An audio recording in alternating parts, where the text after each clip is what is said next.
17:40, llegamos al bloque de ABC Negocios aquí por las pantallas de ABC TV. Yo ya les avisé la semana pasada que íbamos a tener este espacio de encuentro todos los miércoles, ahí por el segundo o tercer bloque. Cuestión de organizarnos para hablar un poco de empresas, negocios, tendencias y todo lo que a usted puede interesarle del otro lado para hacer crecer su emprendimiento. Hoy tenemos un programa, un bloque, mejor dicho, bastante cargado. Vamos a hacer un recorrido de lo que representa la ruta bioceánica. Hablamos de empresas, Fortaleza Inmueble, que está hace más de 30 años en el mercado local. Hablamos un poco de los grandes desafíos que tiene la región. Ya la CEPAL lanzó un informe el mes pasado donde hablaba un poco de esos escenarios y, como estamos viendo en imágenes, también de Cambridge, lo que se puede llegar a generar con ese gran ecosistema que representa el Silicon Fen, del Silicon Valley al Silicon Fen. Vamos a hablar un poco también de estas grandes oportunidades que pueden adoptarse desde Latinoamérica. Muy, muy interesante. Así es que vamos a arrancar con esto y pasamos ya al primer tema de la tarde, que tiene que ver con la ruta bioceánica y las oportunidades que se generan para el país. Paraguay va a tener un rol preponderante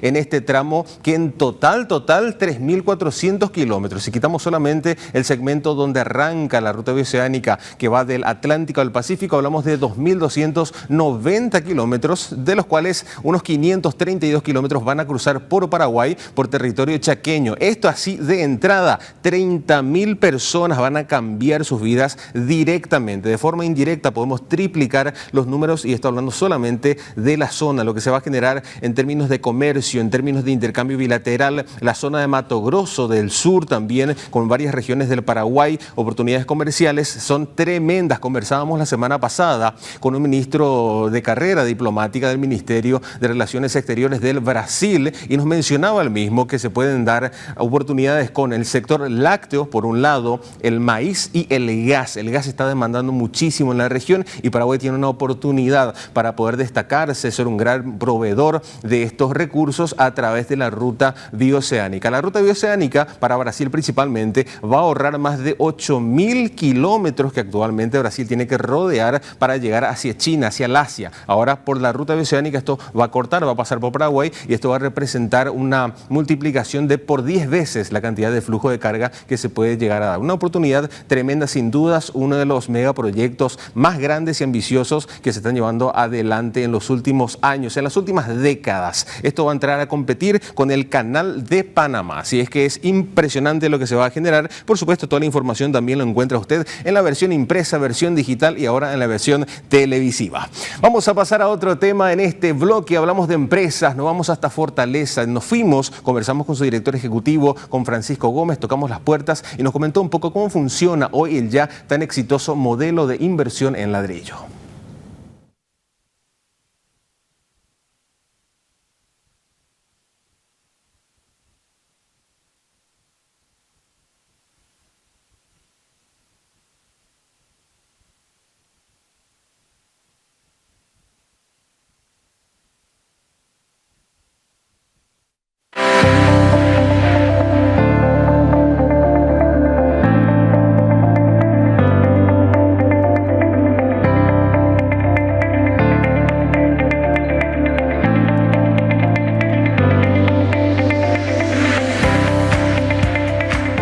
Nos encontramos en compañía de Francisco Gómez, director ejecutivo de Fortaleza, una empresa que ha logrado mantenerse vigente a lo largo de las últimas 3 décadas a nivel mercado. Y bueno, queremos conocer un poco del secreto, cómo se logra esto. Francisco, a lo largo de todos estos años, ¿cuál es el secreto? ¿Cómo Fortaleza ha logrado mantenerse a la vanguardia en un mercado tan competitivo y demandante como es el inmobiliario?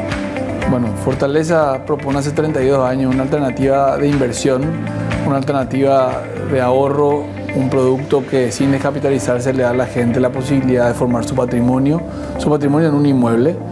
Nosotros no nos dedicamos al negocio de bienes raíces en sí mismo, sino que tenemos un producto que es una variable más de inversión que ayuda y empodera a las personas y a las familias a tener un futuro mejor.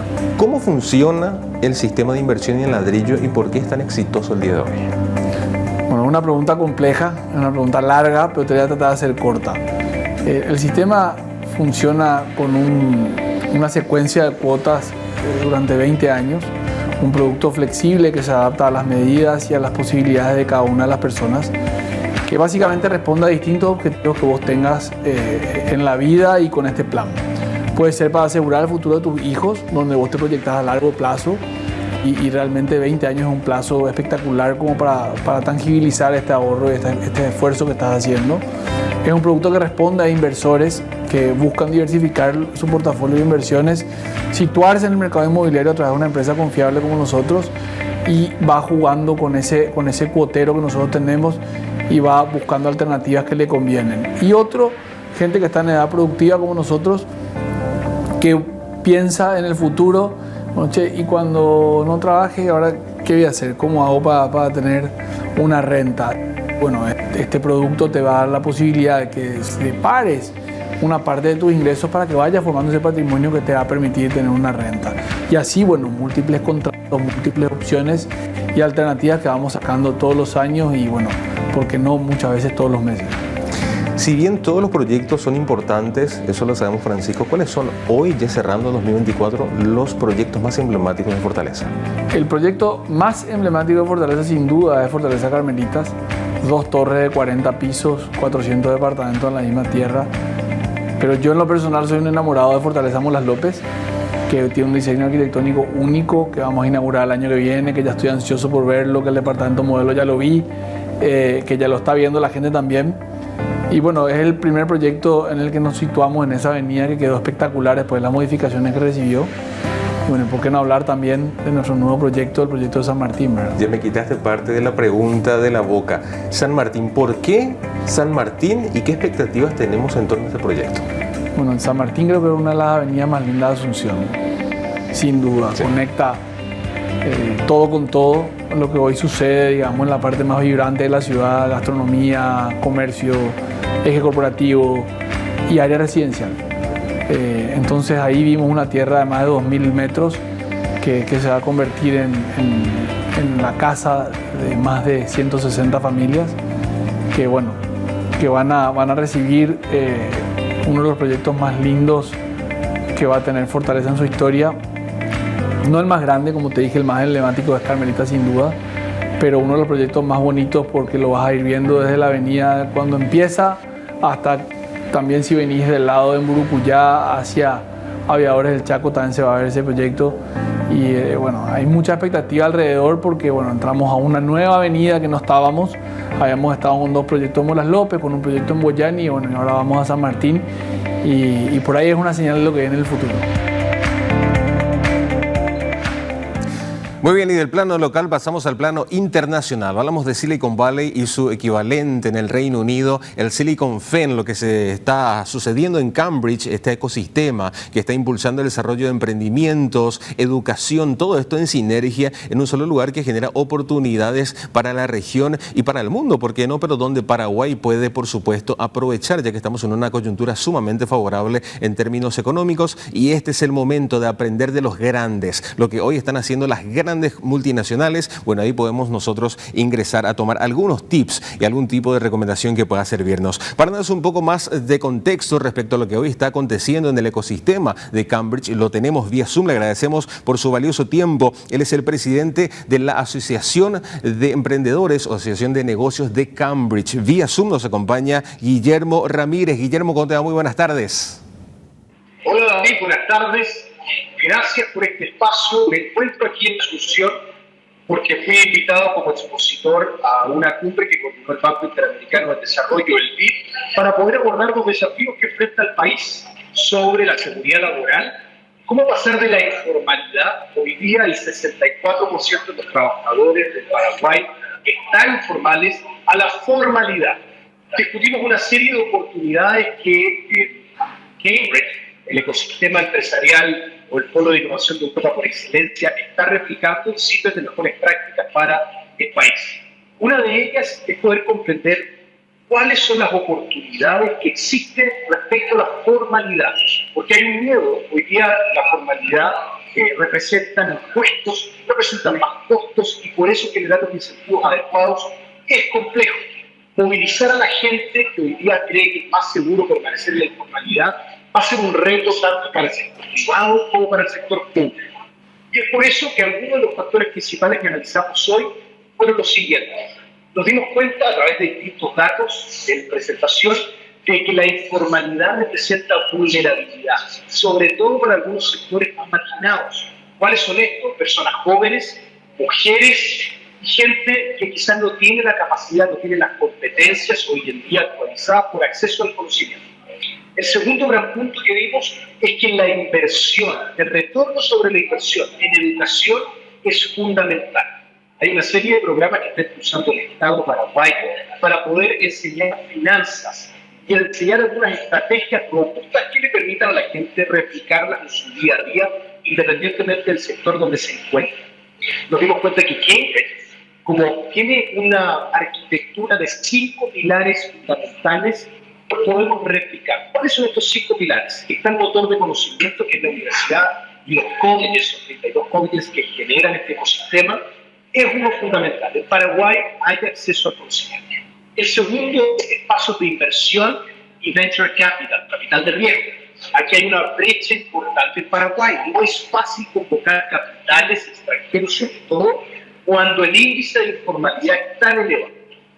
El tercer pilar es espacios. Por ejemplo, espacios de coworking, espacios o infraestructura donde la gente pueda conocer a pares improbables, fomentando el serendipity que llaman los americanos. Esta oportunidad de conocer gente que quizás en mi día a día no tengo la posibilidad de conocer.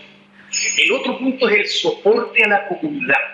En Cambridge sucede mucho que hay un apoyo tanto de la universidad como de los 150 departamentos que la componen, donde constantemente hay apoyo en conocimiento, en acceso, en viajes, en exposición permanente, donde Paraguay de todas maneras quiere una oportunidad. Hoy en día en Paraguay se está mirando mucho hacia ti. Lo mismo nos pasa en Chile. El gran problema de esto es que estamos autoimponiendo una cuota, un límite al crecimiento. Lo mismo pasa con la informalidad. Y es por eso que la discusión interesante que tuvimos en el PIB, nos dimos cuenta que es fundamental tender puentes de oportunidad, donde haya transferencia tecnológica, donde la academia, las distintas instituciones puedan generar esta polinización cruzada de conocimiento, con delegaciones que vayan desde el Paraguay a otros países de América Latina donde la informalidad no es tan elevada, o a puntos de innovación como Silicon Valley en Europa o Silicon Valley que todos conocen en Estados Unidos.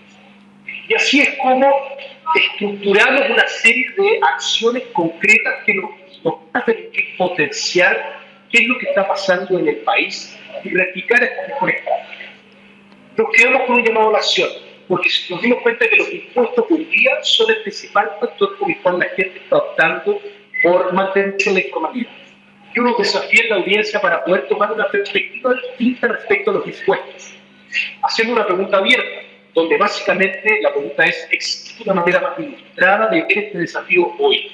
Donde los impuestos quizás son el precio a pagar por el éxito.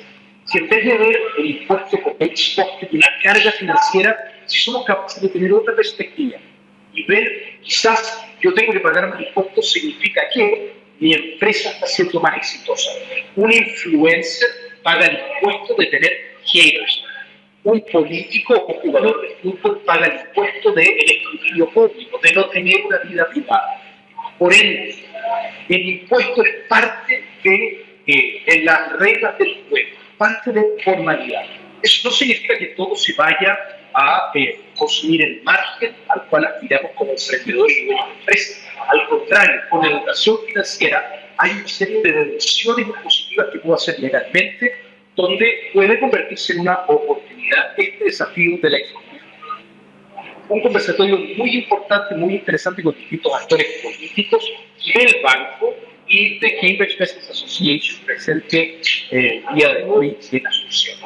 Quedó la puerta abierta a generar distintas instancias de colaboración conjunta con el país, así que espero poder tener esta conversación con ustedes una vez que tengamos algunos resultados concretos de las ponencias que vimos el día de hoy, con más de 60 representantes de la comunidad. Muchas gracias. Excelente, Guillermo, muchísimas gracias por esa comunicación, interesantísimo todo lo que se puede generar. Estamos hablando de lo que sucede en el otro lado del mundo, pero hoy gracias a través de la conectividad y esa transformación digital que estamos atravesando desde muchos ámbitos es posible esto, aprender de lo que hoy están haciendo los más grandes. Vamos a pasar a otro tema, lo acabo de mencionar, transformación digital, y ya tenemos invitada en piso a quien le agradecemos por su valioso tiempo, porque vamos a hablar de un modelo, un método sumamente interesante como es el WWHAI del inglés, que va al castellano, el por qué, qué, cómo adopción e impacto. ¿En qué consiste este método? Bueno, ya la tenemos con nosotros a Paloma Fuster. Ella es docente de posgrado para comentarnos un poquito en qué consiste este método, Paloma. Súper, mucho gusto, David. Muchas gracias acá por el espacio y un saludo también a la audiencia. Este método, David, consiste en poder darle a los empresarios, a los líderes, que tengan un paso a paso estructurado para poder implementar una estrategia de transformación digital. O sea, lo que vemos es que simplemente lanzar tecnologías no es suficiente muchas veces. Entonces, lo que vamos es empezando. O sea, este método lo diseñé justamente para que sea una herramienta fácil de implementar y de seguir, y de poder medir hasta el impacto. Entonces, empezamos por el por qué. Con el why. Sí. ¿Por qué hacemos una transformación? Yo lo resumiría en dos grandes aristas. Una puede ser por mejorar la experiencia de nuestros clientes y la otra ya por mejorar la rentabilidad, ya sea por mejorar la facturación o disminuir los costos. Una vez tenemos bien definido qué es lo que queremos mejorar, atacar, solucionar, nos vamos al qué vamos a hacer. Dentro del qué podría ser, por ejemplo, lanzo una aplicación para reducir los costos del canal de atención. Claro. Entonces me enfoco en el qué y ahí tengo que tener bien alineado con el negocio, con el apoyo del equipo ejecutivo, justamente para que esa implementación, ese desarrollo sea exitoso. Exacto. Entonces en el qué también vamos definiendo, bueno, qué transacciones quiero llevarlas a ese canal nuevo. No todas las transacciones se pueden trabajar de la misma manera. Por ejemplo, en una retención de clientes tal vez sea mejor seguir manteniendo una interacción con personas. Una vez tenemos definido el por qué y el qué, ahí recién vamos al desarrollo. Ahí empezamos a desarrollarlo, obviamente con todo el equipo técnico, con todos los equipos de ayuda, y ahí sí es fundamental que a la hora que desarrollamos también vayamos previendo el plan de adopción. O sea, de nada sirve tener una aplicación lista si es que no fuimos viendo cómo vamos a hacer que se adopte. Claro. En la adopción, que es fundamental para mí es decir, bueno, le voy a dar un premio o puede ser un castigo, ¿verdad? Entonces, de una u otra forma. Darle un premio puede ser, te doy un descuento, se aplican. Otra forma puede ser, dejamos de atender X o Y transacción en un canal físico. Pero siempre creo que es importante prever eso, decir, ¿cómo voy a lograr que se adopte? ¿Qué campañas de marketing o qué campañas de adopción vamos a hacer para que se adopte esta herramienta lanzada? Y por último, y creo que es lo más importante, el impacto. O sea, de nada sirve haber lanzado algo si no medimos el impacto y no colaboramos al negocio, no ayudamos a eso, al P&L de la compañía. Entonces, sí, decir, lo que nos habíamos puesto objetivo, si en este caso hubiera sido reducir costos, ¿cuánto nos ahorramos? ¿Cuántos clientes dejaron de contactarnos por tal canal? Entonces, ese impacto que también viene de una retroalimentación constante. Exacto. Es fundamental que vayamos analizando con toda la información que hoy tenemos como empresas, vayamos analizando qué clientes son los que adoptaron, por qué no lo volvieron a hacer, qué transacciones fueron exitosas en el nuevo canal. Entonces, así es como con estos 5 pasos del por qué, qué, cómo, adopción e impacto, nos aseguramos que haya una estrategia detrás del producto lanzado. Interesantísimo realmente, y como para ir cerrando, ya no, me estoy quedando sin tiempo. ¿Esto se aplica solamente al ámbito digital o se puede hacer en cualquier ámbito? Yo creería que cuando diseñé la herramienta la estaba pensando puntualmente para transformación digital, pero en realidad creo que también podría servir para otros ámbitos empresariales. Es sobre todo darle a los líderes que tengan esa visibilidad y que también vayan empoderándose y empoderando esa transformación. O sea, la transformación digital no puede ser sola de un área, tiene que ser algo mucho más holístico y a nivel compañía. Perfecto, así es que también esa percepción y todo formar parte de la transformación digital que se está dando en la actualidad, esto en todos los sectores, y es interesantísimo saber que contamos con herramientas como estas. Paloma, me quedo sin tiempo, pero quiero agradecerte por el espacio que nos brindas. Gracias. Interesantísimo esto, recordarle a la teleaudiencia que puede leer de esto y mucho más en el impreso, en el digital, redes sociales, en radio y por supuesto aquí en televisión. Así es que gracias, Paloma, por acompañarnos. Gracias, David, y a la audiencia. Bien, vamos contigo, Male, gracias.